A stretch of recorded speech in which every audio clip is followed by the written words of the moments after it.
Bien, bonjour à tous.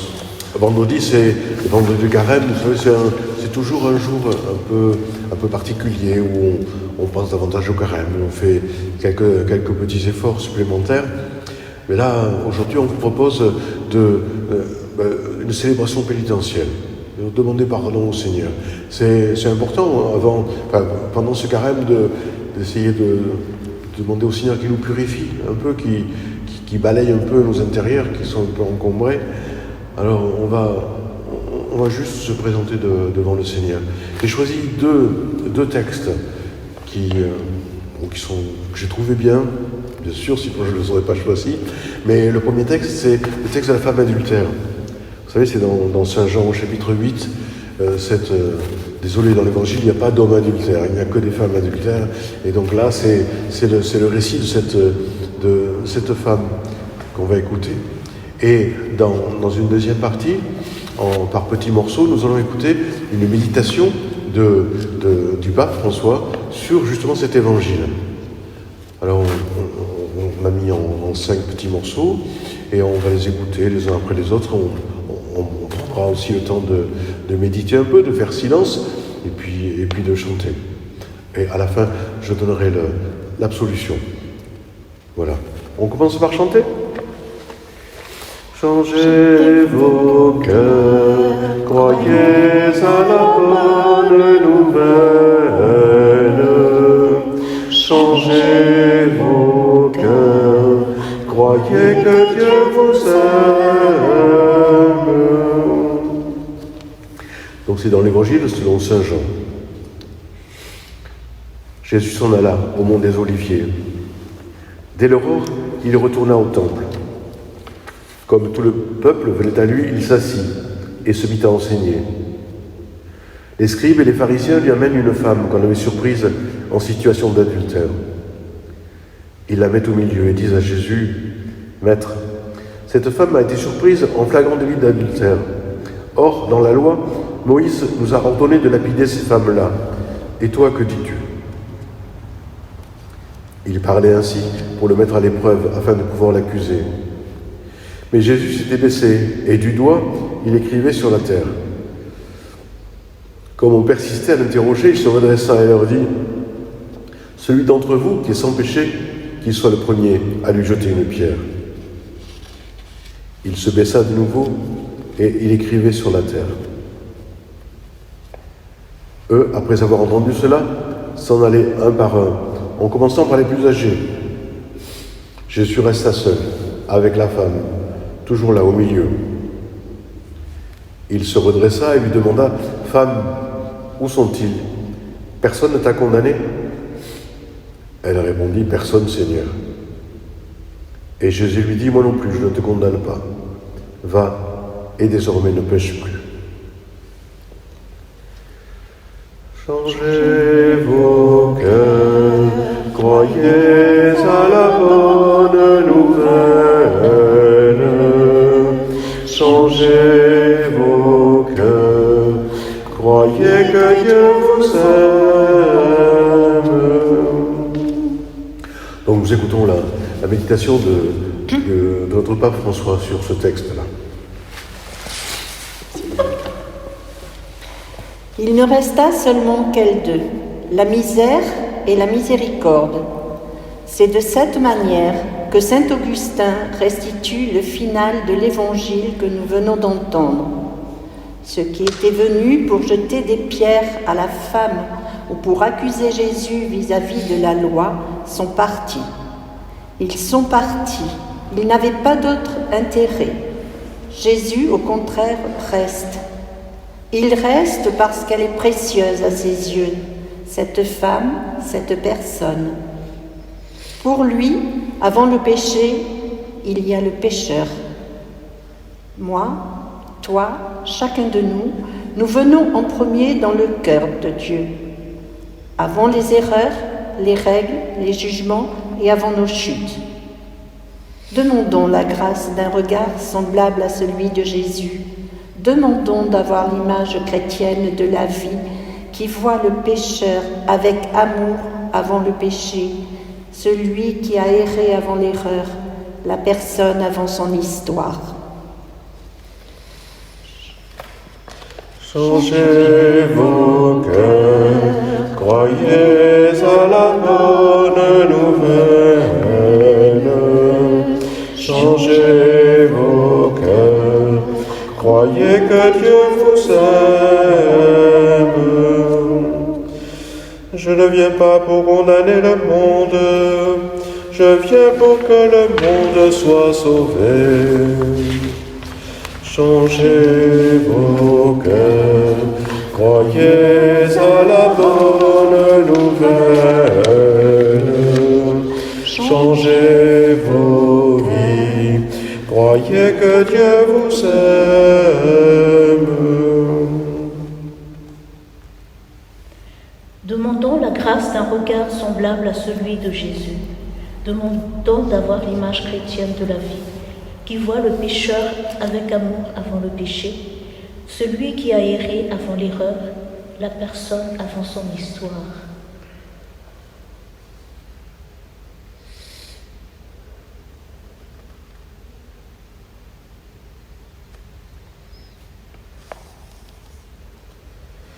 Changez vos cœurs, croyez à la bonne nouvelle.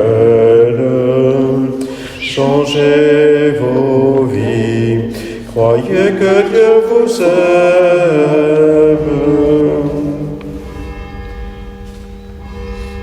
Il ne resta seulement qu'elles deux, la misère et la miséricorde.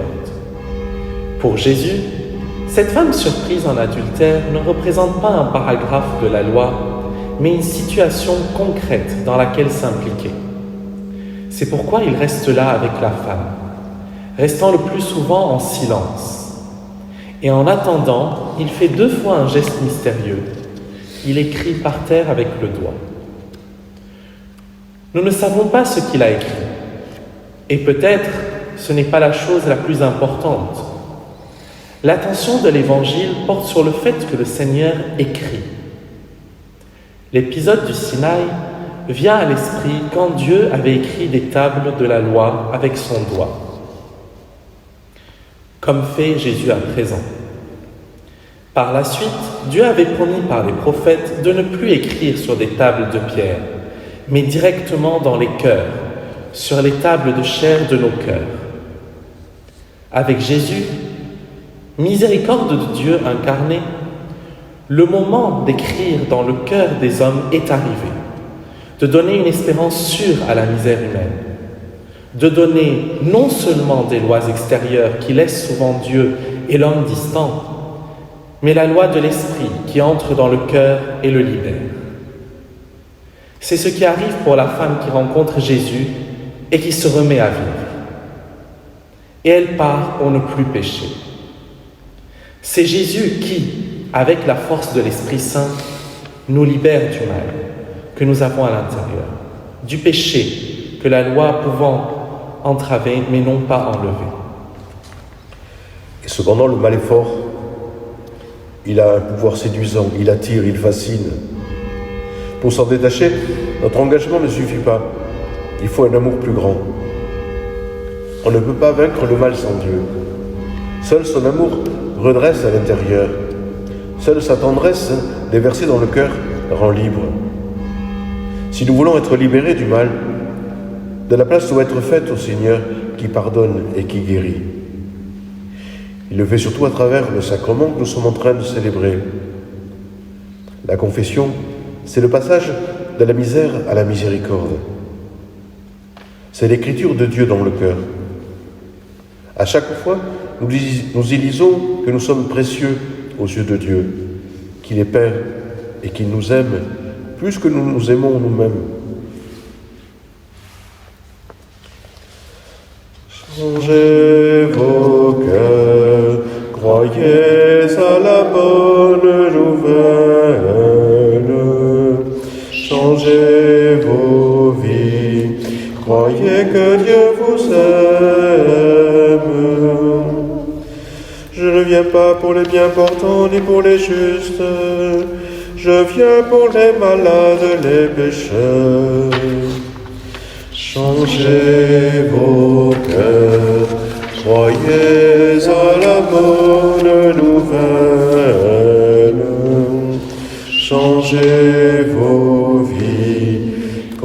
et que Dieu vous aime.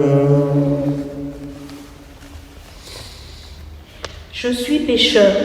Chaque fois que j'ai oublié de faire une place à Dieu dans ma vie, que j'ai désespéré de lui, que j'ai négligé de le prier le matin, le soir, à l'occasion d'un événement important, que je n'ai pas répondu à son invitation à le retrouver, chaque dimanche à la messe avec mes frères, que j'ai négligé sa parole, que je n'ai pas cherché à approfondir ma foi, à la cultiver, à en témoigner auprès de ceux au milieu desquels je vis.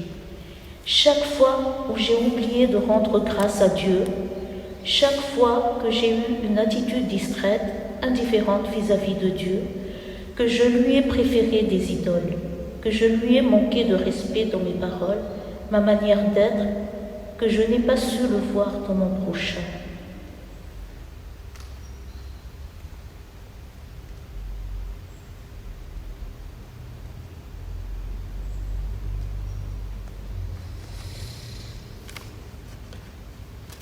Changez vos cœurs, croyez à la bonne nouvelle. Changez vos vies, croyez que Dieu vous aime. Il ne restera seulement qu'elles deux, la misère et la miséricorde, elles seules. Combien de fois nous nous sentons seuls et perdons le fil de la vie? Combien de fois nous ne savons plus comment recommencer? Oppressés par la difficulté de nous accepter, nous avons besoin de recommencer, mais nous ne savons pas à partir d'où. Le chrétien naît du pardon qu'il reçoit au baptême. Il renaît toujours de là, du pardon surprenant de Dieu, de sa miséricorde qui restaure. C'est seulement en tant que pardonnés que nous pouvons repartir rassurés, après avoir éprouvé la joie d'être aimés du Père jusqu'au bout. Des choses vraiment nouvelles en nous se produisent seulement à travers le pardon de Dieu. Réécoutons une phrase que le Seigneur nous a dite aujourd'hui à travers le prophète Isaïe. Je fais une chose nouvelle. Le pardon nous donne un nouveau départ. Il fait de nous une créature nouvelle. Il nous fait toucher du doigt la vie nouvelle. Le pardon de Dieu n'est pas une photocopie qui se répète à l'identique à chaque passage au confessionnal. Recevoir par l'intermédiaire du prêtre le pardon de péché est une expérience toujours nouvelle, originale et inimitable. Elle nous fait passer du fait d'être seuls avec nos misères et nos accusateurs, comme la femme de l'Évangile, au fait d'être relevés et encouragés par le Seigneur qui nous fait repartir.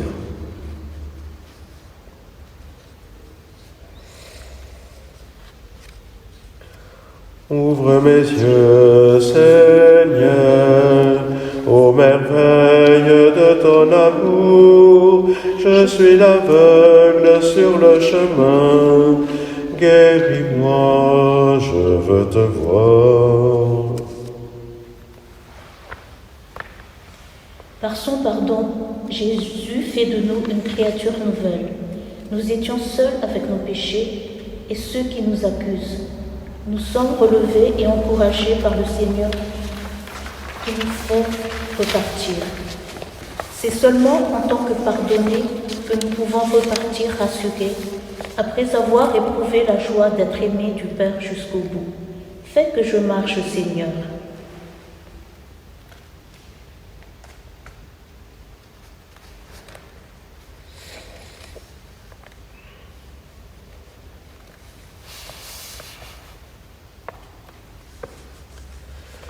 Fais que je marche, Seigneur, aussi dur que soit le chemin, je veux te suivre jusqu'à la croix, viens me prendre par la main. Il ne resta seulement qu'elles deux, la misère et la miséricorde.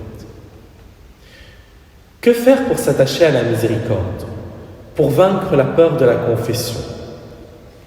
Accueillons encore l'invitation d'Isaïe. Ne voyez-vous pas? Se rendre compte du pardon de Dieu, c'est important. Il serait beau, après la confession, de rester comme cette femme, le regard fixé sur Jésus, qui vient de nous libérer. Non plus sur nos misères, mais sur sa miséricorde. Regardez le crucifix et dire avec étonnement, « Voilà où sont allés finir mes péchés, tu les as pris sur toi. Tu ne m'as pas pointé du doigt, tu m'as ouvert les bras et tu m'as encore pardonné. » Il est important de faire mémoire du pardon de Dieu, de se rappeler de sa tendresse, de savourer de nouveau la paix et la liberté dont nous avons fait l'expérience. Parce que c'est le cœur de la confession. Non pas les péchés que nous disons, mais l'amour divin que nous recevons et dont nous avons toujours besoin. Il peut nous venir encore un doute. Se confesser ne sert à rien, je fais toujours les mêmes péchés. Mais le Seigneur nous connaît. Il sait que le combat intérieur est dur, que nous sommes faibles et prêts à tomber, souvent récidivistes dans le mal.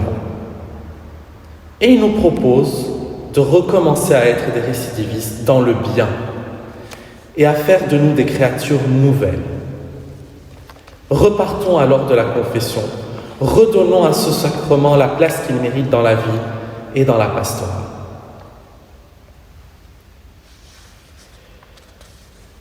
Changez vos cœurs, croyez à la bonne nouvelle.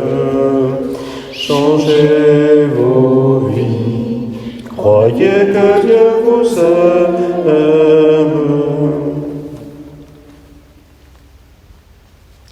Jésus est allé jusqu'à la croix pour en finir avec nos péchés. Regardez le crucifix et dire avec étonnement, « Voilà où sont allés finir mes péchés. Tu les as pris sur toi. Tu ne m'as pas pointé du doigt. Tu m'as ouvert les bras et tu m'as encore pardonné. » Se confesser ne sert à rien. Je fais toujours les mêmes péchés. Mais le Seigneur nous connaît. Il sait que le combat intérieur est dur, que nous sommes faibles et prêts à tomber, souvent récidivistes dans le mal. Et il nous propose de recommencer à être des récidivistes dans le bien et à faire de nous des créatures nouvelles.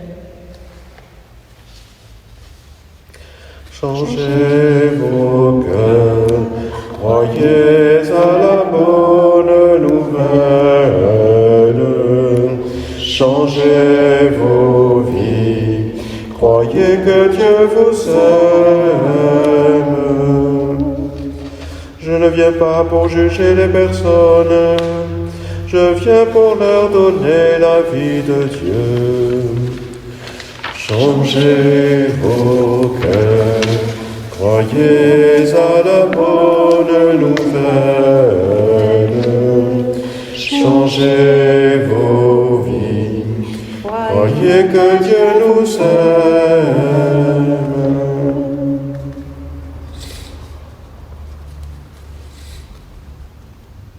Retenons ces paroles de saint Augustin que reprenait le pape François. Il ne resta seulement qu'elles deux, la misère et la miséricorde. Nous aussi aujourd'hui, nous vivons dans la confession cette rencontre du salut.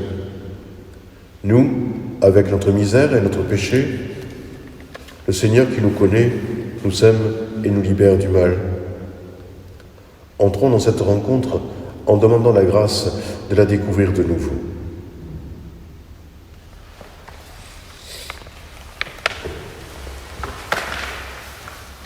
Je confesse à Dieu Tout-Puissant, je reconnais devant mes frères que j'ai péché, en pensée, en parole, par action et par omission.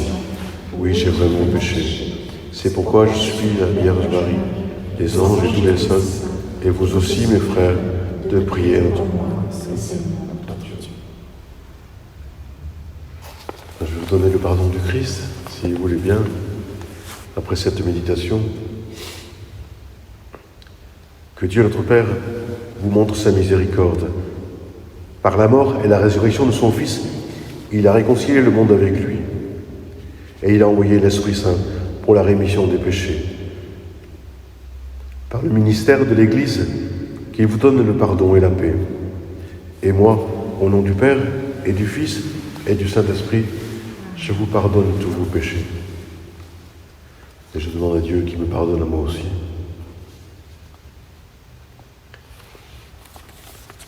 Plusieurs fois, le pape a insisté pour parler de la miséricorde de Dieu, de sa tendresse, de ses bras ouverts.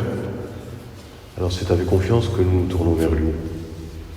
Notre Père, qui es aux cieux, que ton nom soit sanctifié, que ton règne vienne, que ta volonté soit faite sur la terre comme au ciel. Donne-nous aujourd'hui notre pain de ce jour. Pardonne-nous nos offenses, comme nous pardonnons aussi à ceux qui nous ont offensés. Et ne nous laisse pas entrer en tentation, mais délivre-nous du mal, car c'est à toi qu'appartiennent le règne, la puissance et la gloire pour les siècles des siècles.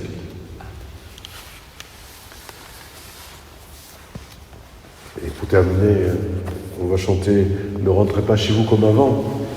Bon, c'est un peu... c'est pas un bon chant pour aujourd'hui, où nous ne quittons pas trop nos habitations, mais peut-être que ça veut dire que le chez nous, c'est aussi nos habitudes, c'est ce que nous faisons habituellement. Ça serait bien, je crois, que pendant ce temps de confinement, nous soyons capables de sortir de nos habitudes, de ce chez nous qui nous enferme, qui nous empêche d'être inventifs. Alors, peut-être, dans ce sens-là, on peut chanter. Ne rentrez pas chez vous comme avant, ne rentrez pas chez vous comme avant. Changez vos cœurs, chassez vos peurs, vivez en homme nouveau. À quoi bon les mots si l'on ne s'entend pas? À quoi bon les phrases si on ne s'écoute pas? À quoi bon la joie si l'on ne partage pas?